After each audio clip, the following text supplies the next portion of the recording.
Reading Greek is more than a matter of simply translating Greek words into English words as though understanding can be done like it's a math problem. It's more complex than that.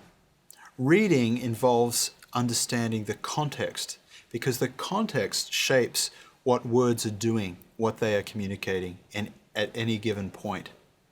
Let's look at this example on the slide. First we have the sentence, "The old man just said, you missed the boat." The old man just said, you missed the boat. Now we could paraphrase that. We could use different English words and paraphrase what this sentence says.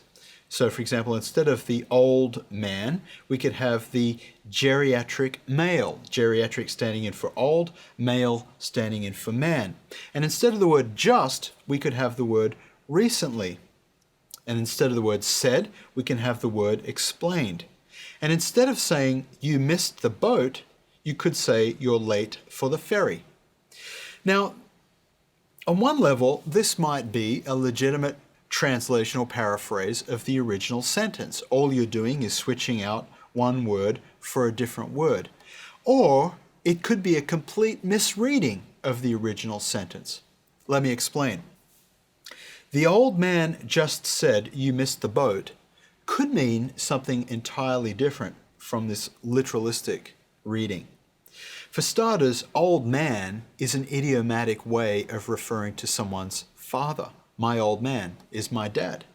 So instead of old man, you might mean dad.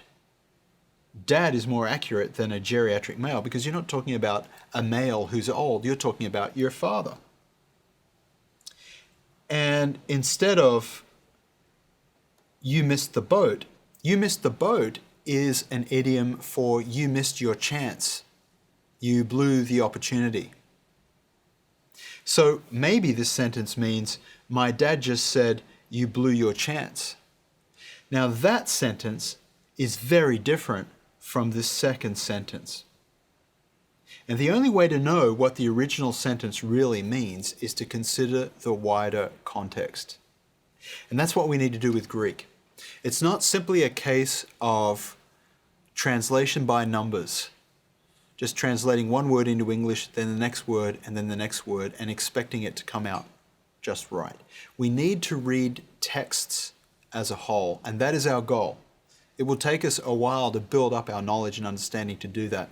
But many of the skills required you already have as someone who can read English.